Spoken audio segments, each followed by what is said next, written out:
अजित पवारांबद्दल प्रचंड सहानुभूती, परंतु देवेंद्र फडणवीसांच्या सरकारनं साधा गुन्हा नोंदवला नाही असं म्हणत हर्षवर्धन सपकाळांकडून टोला, तर बारामती पोटनिवडणुकीबाबत काँग्रेस पक्षात दुमत नसल्याचा दावा.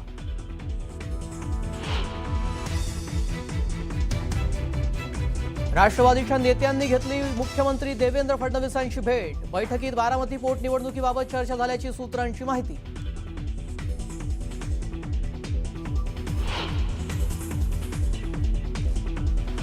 अशोक खरात प्रकरणातील व्हिडिओंची टेलिग्रामवर विक्री होत असल्याची सूत्रांची माहिती. व्हिडिओ पाहण्यासाठी इच्छुकांकडून आकारले जात होते 20 ते 50 रुपये.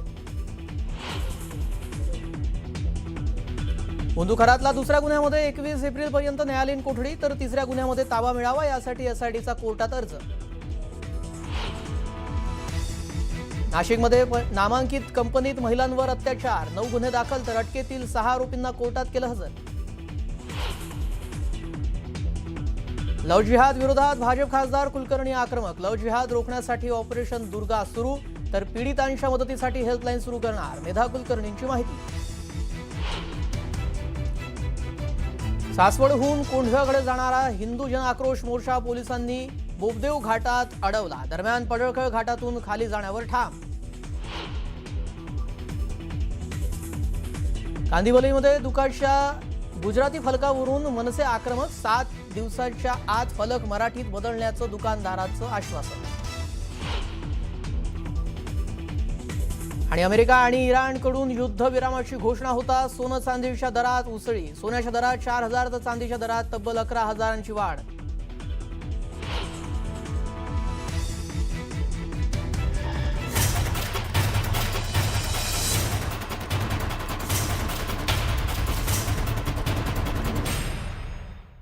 नमस्कार, मी श्रेयस पांडे. आपण पाहताय न्यूज 18 मराठी, आवाज महाराष्ट्राचा. आता बातम्या सविस्तररित्या पाहूयात. नाशिकमध्ये नामांकित कंपनीमध्ये महिलांवर अत्याचार प्रकरणातील आरोपींना कोर्टात हजर करण्यात आलाय. पोलिसांनी आतापर्यंत 6 आरोपींना ताब्यात घेतलंय.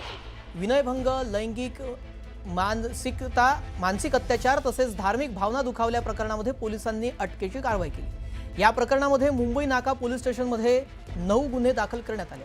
सहाय्यक पोलीस आयुक्त संदीप मिटकेंच्या अध्यक्षतेखाली एसआयटी स्थापन करण्यात आली आहे. पीडित महिलांनी संस्थांनी तक्रारी दिल्या आणि त्यानंतरच आता या संदर्भात पुढे तक्रारी देण्यात यावं असं आवाहन करण्यात आलं.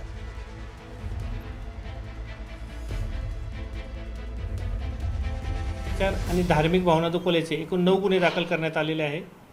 त्यामध्ये आत्तापर्यंत 6 आरोपींना अटक करण्यात आलेली असून गुन्ह्याचे गांभीर्य व्याप्ती पाहता गुन्ह्याच्या तपासाकरता एसआयटी स्थापन करण्यात आलेली आहे.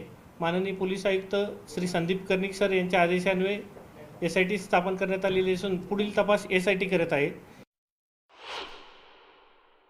या संदर्भामध्ये अधिक अपडेट जाणून घेऊयात. लक्ष्मण घाटोळ आमचे प्रतिनिधी या संदर्भात अधिक अपडेट देतील. लक्ष्मण, नाशिकमध्ये नेमकं चाललंय तरी काय? नामांकित कंपनी आहे आणि या कंपनीमध्ये महिलांवर अत्याचार होत असल्याचं कळतंय. 9 गुन्हे दाखल झाले आहेत. काय हे संपूर्ण प्रकरण आहे? कशा प्रकारे अत्याचार होत होता? काय कारवाई केली जात आहे? संपूर्ण माहिती काय? श्रेयस, नाशिकमध्ये अनेक धक्कादायक प्रकरणं समोर आलेले आहे. यापूर्वी आपण अशोक खरातचं प्रकरण बघितलं, त्यानंतर रवींद्र एरंडे नावाच्या एका गृहस्थाचं प्रकरण बघितलं. हे 2 प्रकरणं झाल्यानंतर आता नाशिकमध्ये पुन्हा एकदा हाय प्रोफाईल अशा स्वरूपाचं प्रकरण समोर आलेलं आहे. हे प्रकरण नेमकं काय आहे श्रेयस, थोडक्यात आपण समजून घेणार आहोत. नाशिकमध्ये एक मोठी IT कंपनी आहे आणि नाशिकमधल्या या IT कंपनीमध्ये काम करणाऱ्या काही हिंदू मुली आहे. त्या हिंदू मुलींना काही मुस्लिम तरुण, अर्थात त्यांचा जो टीम मॅनेजर आहे तो मुस्लिम आहे आणि त्याचे इतर सहकारी जे या सगळ्या 9 गुन्ह्यांमध्ये आरोपी आहेत ते साधारणतः 5 जण आहे. 4 ते 5 जण आणि तो असा एकूण 6 जण आहे. हे सगळे मुस्लिम आहेत आणि या सगळ्यांनी नेमकं काय केलेलं आहे हे फिर्यादीमध्ये ह्या तरुणींनी अगदी स्पष्टपणे म्हटलेलं आहे. याच्यामध्ये जी 25 मार्च 2026ला जी पहिली फिर्याद दाखल झाली, त्या पहिल्या फिर्यादीमधली मुलगी जी आहे ती हिंदू होती. ही हिंदू मुलगी त्या कंपनीत त्या ठिकाणी जायची आणि त्या ठिकाणी असलेल्या मॅनेजरने या मुलीशी अंगलट करण्याचा प्रयत्न केला. त्यानंतर तिला प्रेमाच्या जाळ्यात ओढलं आणि अचानक त्या मुलीच्या कुटुंबियांची एक गोष्ट लक्षात आली की ही मुलगी जी आहे ती अचानकपणे बदलली. ती नमाज पठण करायला लागली, रोजे पकडायला लागली आणि त्यानंतर तिच्यामध्ये अनेक बदल जे आहेत त्या मुलीमध्ये झाले. आणि त्यानंतर ह्या सगळ्या प्रकरणाचा उलगडा झाला. तर त्या मुलीच्या घरच्यांनी ज्यावेळेला तिला विश्वासात घेतलं, त्या मुलीने त्यावेळेला ही सगळी धक्कादायक माहिती तिच्या कुटुंबियांना सांगितली की मी ज्या कंपनीत काम करते त्या कंपनीतला असा व्यक्ती आहे आणि त्याच्याकडनं मला असा पद्धतीनं धार्मिक दबाव वगैरे आणून मला या सगळ्या प्रकरणामध्ये ओढलं गेलं. आणि इतकंच नाही, त्या व्यक्तीने जो कोणी आरोपी आहे या प्रकरणातला पहिला आरोपी आहे दानिश शेख नावाचा आरोपी आहे.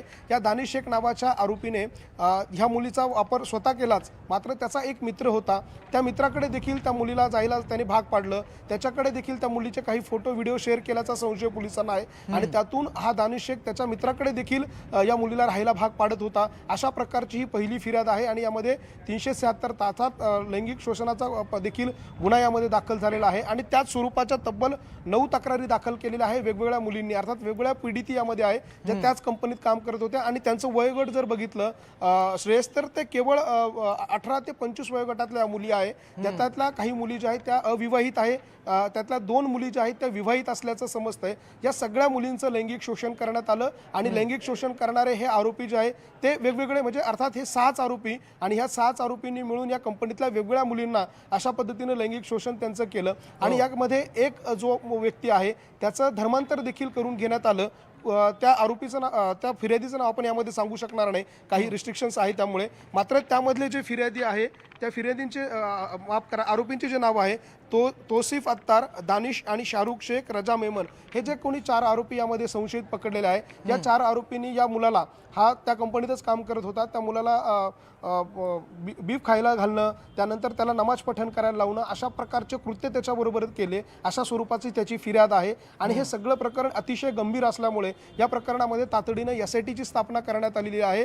आणि संदीप मिटके हे SIT प्रमुख म्हणून त्यांना त्या ठिकाणी नेमण्यात आलेलं आहे. आणि संदीप मिटके या सगळ्या प्रकरणाचा तपास करताय. आतापर्यंत या प्रकरणात 6 आरोपींना अटक करण्यात आलेली आहे. सगळ्या आरोपींना आज न्यायालयामध्ये हजर केलं जातंय. 25 तारखेला पहिला गुन्हा यामध्ये दाखल झालेला होता आणि एकूण 9 गुन्हे यामध्ये दाखल आहे. यातल्या काही आरोपींना यापूर्वी पोलीस कोठडी मिळालेली आहे, काही आरोपींना न्यायालयीन कोठडी मिळाली आहे. मात्र एकामागे एक असे गुन्हे असल्यामुळे त्यातल्या काही आरोपींना पुन्हा एकदा पोलीस कोठडीसाठी आणण्यात आलेलं आहे. आणि यामध्ये आतापर्यंत 9 लोक जे आहेत त्यांनी फिर्याद दिलेली आहे. साधारणतः 25 ते 30 मुली यामध्ये असू शकतात अशा प्रकारचा अंदाज आहे. त्यांचे काही फोटो व्हिडिओ या आरोपींकडे असू शकतात अशा स्वरूपाचा देखील संशय पोलिसांना आहे. आणि या सगळ्या आधारावरती आता न्यायालयामध्ये आर्ग्युमेंट होईल. अर्थात युक्तिवाद सरकारी वकिलांकडनं केला जाईल, आयोगाकडनं, तपास अधिकाऱ्यांकडनं केला जाईल आणि त्यांच्याकडनं या प्रकरणामध्ये पुन्हा PC मागितली जाईल. पोलीस कोठडी मिळाल्यानंतर या प्रकरणात आणखी काही धक्कादायक बाबी समोर येण्याची शक्यता यामध्ये निर्माण झालेली आहे. नक्कीच गंभीर हे प्रकरण आहे आणि यामध्ये आता पुढे काय खुलासे होतात ते देखील पाहावं लागेल. तुर्तास धन्यवाद लक्ष्मण, आपण दिलेल्या सविस्तर माहितीसाठी. पुढची बातमी पाहूया. अशोक खरात प्रकरणातील व्हिडिओ टेलिग्रामवर विक्री होत असल्याची माहिती पोलीस सूत्रांनी दिलेली आहे. व्हिडिओ पाहण्यासाठी इच्छुकांकडून प्रत्येकी 20 ते 50 रुपये आकारले जात असल्याची माहिती आहे. पैसे मिळाल्यानंतर संबंधितांना हा व्हिडिओ पाठवला जात होता. अनेक सोशल मीडिया साईटवर व्हिडिओ मोफतही उपलब्ध आहेत. महाराष्ट्र सायबरकडून अशोक खरात आणि पीडित महिलांचे व्हिडिओ सोशल मीडियावर प्रसारित केल्या प्रकरणामध्ये गुन्हा दाखल करण्यात आलाय. तरीही असेच प्रकार सुरू आहे.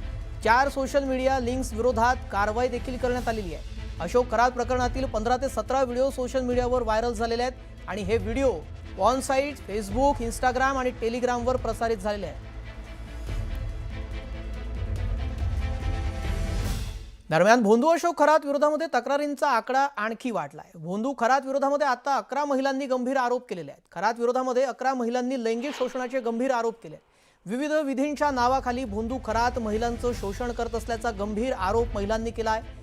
तसेच भीती दाखवून तो महिलांना आपल्या जाळ्यात ओढत असायचा धक्कादायक खुलासा देखील चौकशीतून झालाय. भोंदू खरात विरोधामध्ये आतापर्यंत एकूण 12 गुन्हे दाखल झालेले आहेत आणि 8 नव्या तक्रारीही दाखल झाल्या. दरम्यान भोंदू खरात महिलांना कशा प्रकारे गंडा घालायचा ते देखील आपण ग्राफिक्सच्या माध्यमातून पाहूयात.